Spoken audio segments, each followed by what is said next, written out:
अस्सलाम वालेकुम, यासीन आपके साथ हाजिर है। यूट्यूब चैनल है an eye on market by Yasin और उसके एक प्लेटफॉर्म पर यानी एक वेब पेज है yasinanalysis.com। उस प्लेटफॉर्म पर आपके साथ मैं हाजिर हूँ। तकरीबन डेली बेसिस पे आपसे मुलाकात होती है और जो भी पाकिस्तानी और बैनुल अक़वामी बाज़ारों के हवाले से जो बातें होती हैं वो आपके साथ शेयर की जाती हैं। तो आज जो हमारे पास जो इम्पोर्टेंट ख़बरें हैं, जो बातें आपसे करनी हैं, उसमें एक तो ये है कि आज 16 तारीख हो गई है, कल 17 तारीख होगी, मंडे का दिन होगा।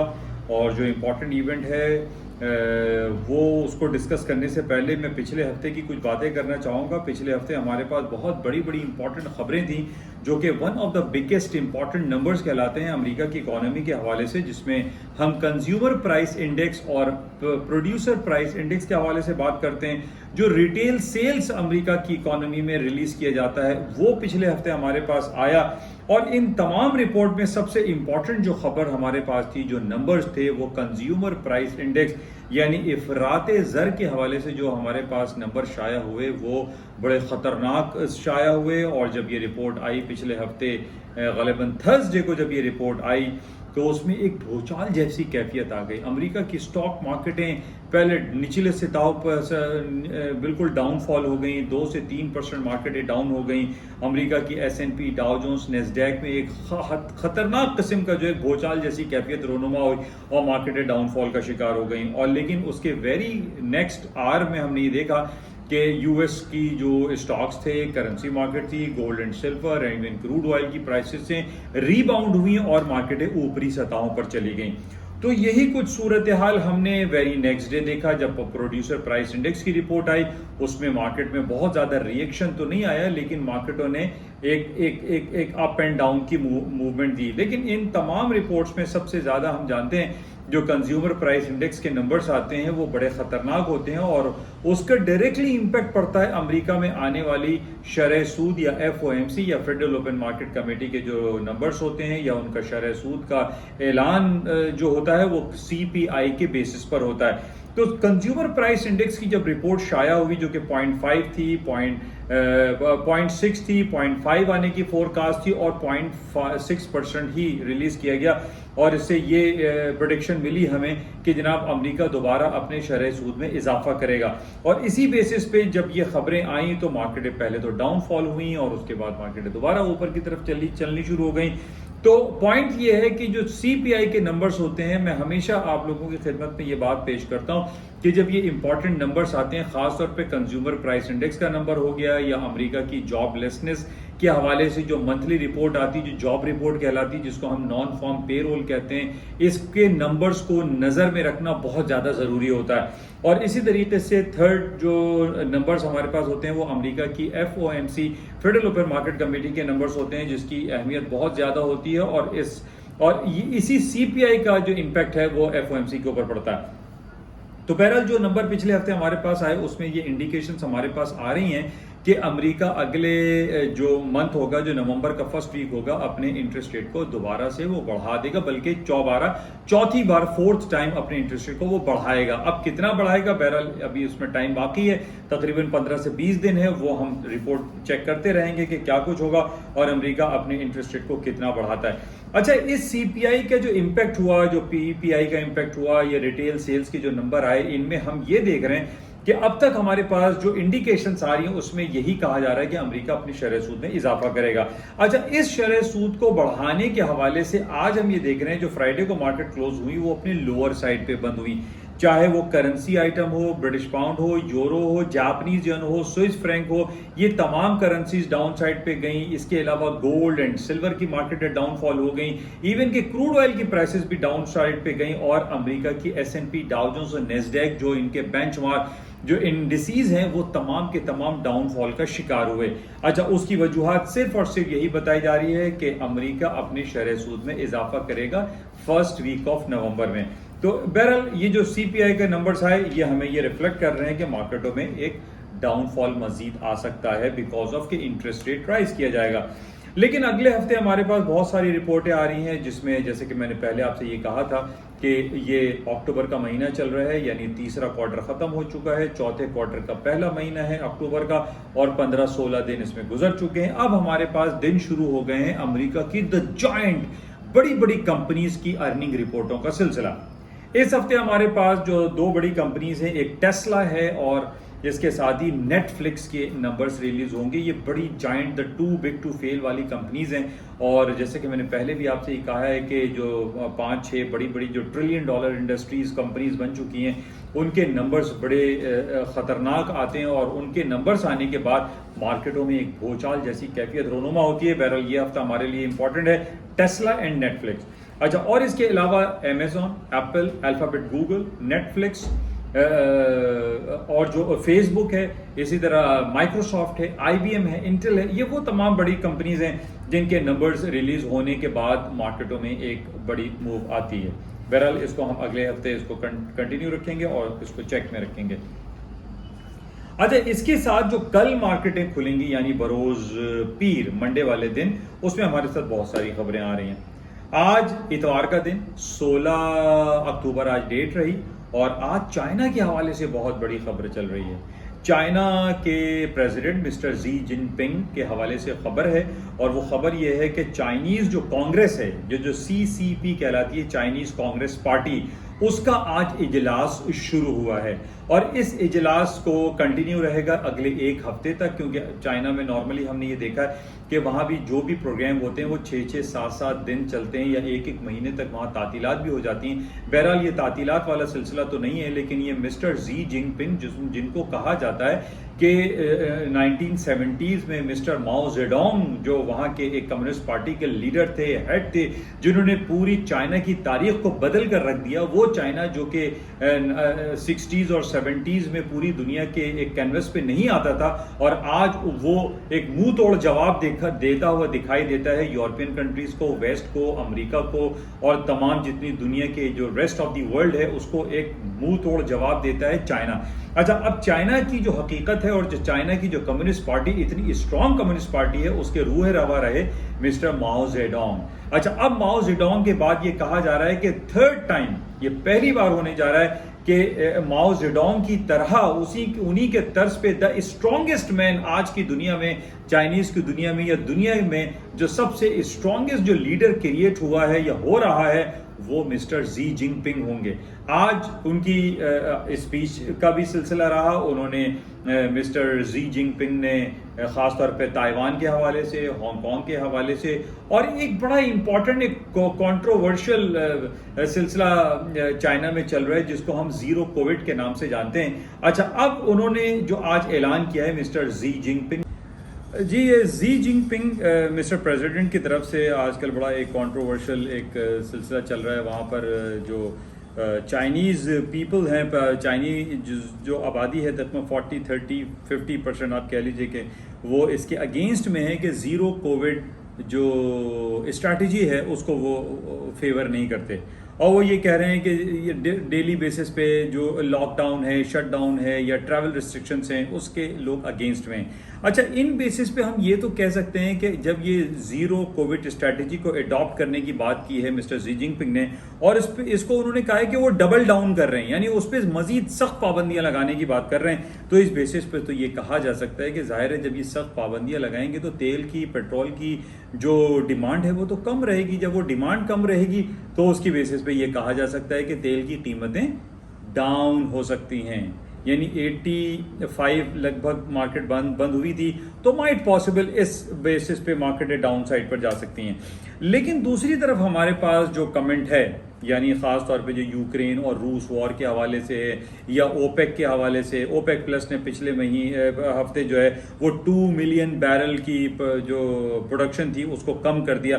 तो ये जो खबरें हमारे सामने आ रही हैं कि जनाब इसको तेल की पैदावार जो है वो कम की जा रही है, जबकि हमें ये मालूम है कि रूस ने जो है नॉर्ड स्ट्रीम 1, नॉर्ड स्ट्रीम 2 जो है वो पाइपलाइन से जो एनर्जी और पेट्रोल और डीजल और जो गैस की सप्लाई थी उसको रोक दिया है, या उसको उनके समुद्री इलाकों में उसकी पाइपलाइन भी ब्लास्ट से फट गई, उसके ऊपर भी काम चल रहा है। तो यानी जो पेट्रोल की जो सप्लाई डिसरप्शन है वो आपके सामने है।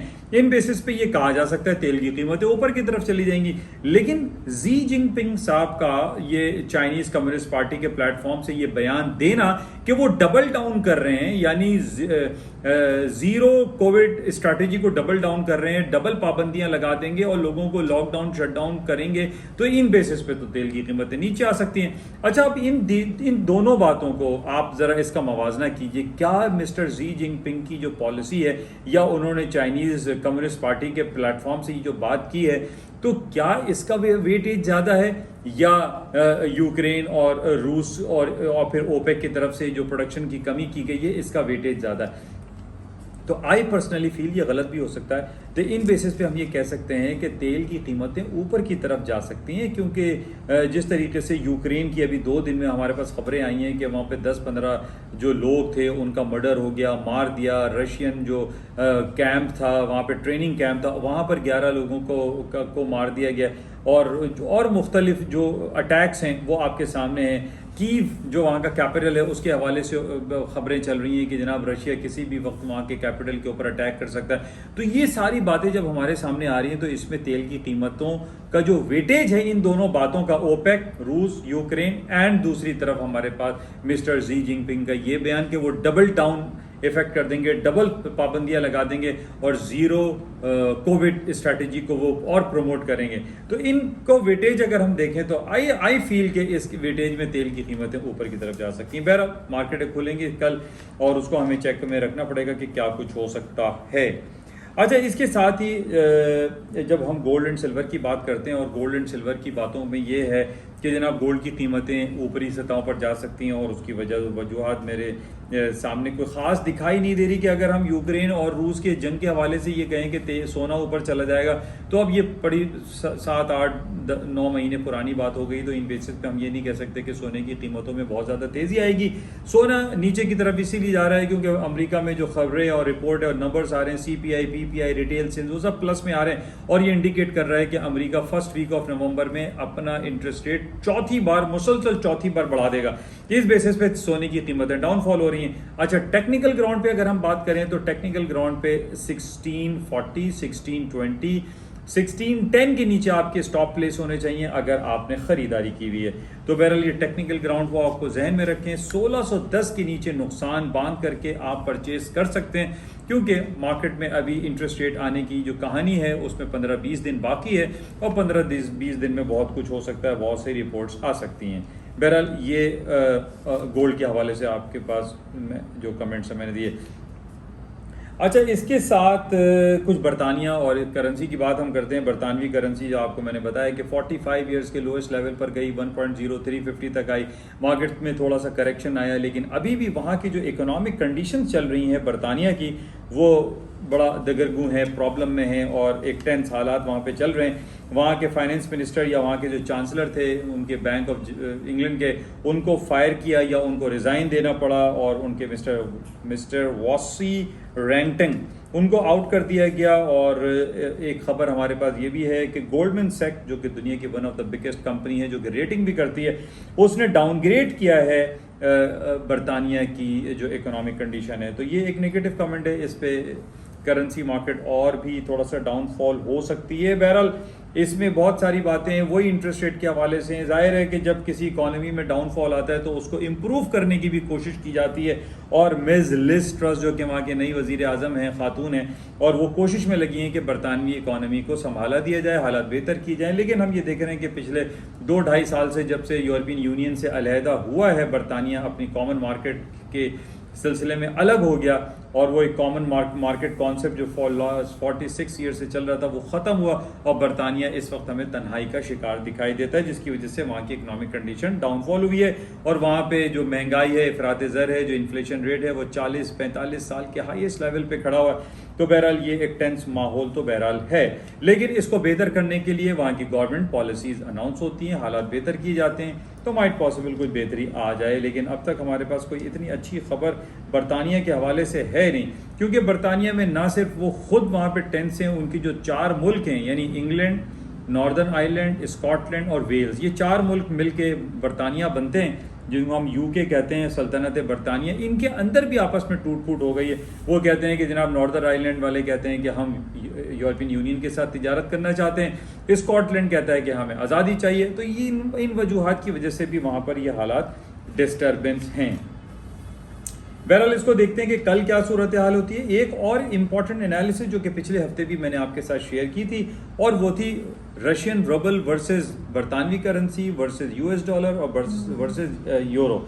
हम ये देख रहे हैं कि जब 8-9 महीने पहले रूस ने अटैक किया था तो ये जो रशियन रूबल था ये बहुत ज़्यादा वीकर साइड पे चला गया था, और उस पर बहुत सारी वजूहत आपके साथ मैंने शेयर की हुई हैं। लेकिन अभी हम पिछले 1-2 हफ्ते से देख रहे हैं कि रशियन रूबल पूरी दुनिया में वीक करेंसी होती चली जा रही। जो उसकी स्ट्रांगनेस हुई थी, जो स्ट्रांग हुआ था, वो उसकी जो मजबूती थी, उसकी कदर कीमत जो है वो थोड़ी कम होती जा रही है वर्सेस ब्रिटिश पाउंड, यूरो और यूएसडी डॉलर। अच्छा, इससे ये रिफ्लेक्ट हमें मिल सकता है कि जनाब यूरो करेंसी स्ट्रांग हो सकती है, क्योंकि जैसे जैसे बरतानवी रशियन रूबल वीक होगा तो यूरो स्ट्रांग हो सकता है। ये एक इम्पॉर्टेंट पहलू है, इसको आप चेक में रखिएगा। अच्छा, इसके अलावा आज आईएमएफ की मीटिंग जो पिछले काफ़ी दिनों से वाशिंगटन में चल रही थी वो आज ख़त्म हो गई है। उसके असरात भी हमें देखने पड़ेंगे कि क्या कल की मार्केट में होते हैं। और इसके अलावा कल सुबह अर्ली मॉर्निंग चाइना की कुछ रिपोर्टें आ रही हैं जो कि बड़ी इंपॉर्टेंट होती हैं। ट्रेड बैलेंस है, इंपोर्ट एक्सपोर्ट के नंबर्स आएंगे और मार्केटों में कुछ उतार चढ़ाव हो सकता है। तो बहरहाल ये कुछ खबरें आपके साथ शेयर की गई हैं। इसके साथ ही फाइनली जो आज इम्पोर्टेंट जो पहलू मुझे दिखाई दिया, जिस बेस पे मैं अभी आपके साथ मार्केट ओपनिंग से पहले मैं आपके साथ हाजिर हुआ हूँ, उसमें सिर्फ इम्पॉर्टेंट पॉइंट ये था कि मिस्टर जी जिनपिंग ने ये जो बयान दिया है कि वो डबल डाउन कर रहे हैं ज़ीरो कोविड रिस्ट्रिक्शंस को, ये माइट पॉसिबल ये तेल की कीमतों को नीचे की तरफ ला सकता है। लेकिन मैंने जैसे पहले कहा कि रूस और इसका जो वेटेज है वो ज़्यादा दिखाई देता है, तो इन बेसिस पे आप अपने तई खुद भी चेक कीजिए कि क्या कुछ हो सकता है और डिफरेंट लेग्स को आप चेक में रखें। अच्छा, आखिर में आज 2 दिन से हमारे पास बहुत ज़्यादा खबरें चल रही हैं, ख़ासतौर पे अमेरिकी प्रेसिडेंट मिस्टर जो बाइडेन साहब का ये बयान कि Pakistan is one of the dangerous country in the world. बड़ा लोगों में बातें हो रही हैं और हर तरफ से सियासी जो हमारे लीडरान हैं वो इसके ख़िलाफ़ बातें कर रहे हैं, और बिल्कुल जो हुब्बुल वतन पाकिस्तानी है वो लाजमी तौर पर इस कमेंट्स को, मिस्टर जो बाइडेन साहब के कमेंट्स को वो कंडेम करेगा। और इसी वजह से हमने ये देखा कि दफ्तर ख़ारजा पाकिस्तान ने अमरीकी सफ़ीर को बुलाया है और उनसे जवाब तलब किया है कि ये बात अगर जो बाइडेन साहब ने कही है तो किस एंगल से और किस पॉइंट ऑफ व्यू के तहत उन्होंने ये बात की, जो कि ये चूँकि ये कमेंट चूँकि प्रेसिडेंट ऑफ अमेरिका की तरफ से आया है, और इनके कमेंट्स आने के बाद पाकिस्तान ओवरऑल पूरी दुनिया में एक नेगेटिव हो जाता है। तो ये बड़ा एक नेगेटिव कमेंट था। इस हवाले से इस पे हमें बिल्कुल ज़रूर वाज़े तौर पर पॉलिसी मालूम होनी चाहिए mister president mister Joe Biden साहब की, कि उन्होंने अगर ये बयान दिया तो क्यों दिया। तो बहरहाल दफ्तर ख़ारजा ने उनको बुलाया, वहाँ के सफ़ीर को, और उसको हम देखते हैं कि 1-2 दिन में उसके हवाले से क्या कमेंट्स आते हैं। तो बहरहाल ये कुछ बातें आपके साथ शेयर की गई हैं, होपफुली कुछ ना कुछ इसका बेनिफिट आपको मिलता होगा। मैं आपसे ये चाहूँगा कि इस YouTube चैनल को और ये जो प्लेटफॉर्म है www.yasinanalysis.com को, इसको ज़्यादा से ज़्यादा आप अपने दोस्त अहबाब और इसको फैलाएँ। YouTube चैनल को सब्सक्राइब करें, लाइक करें और शेयर करें। थैंक यू, खुदा हाफिज़।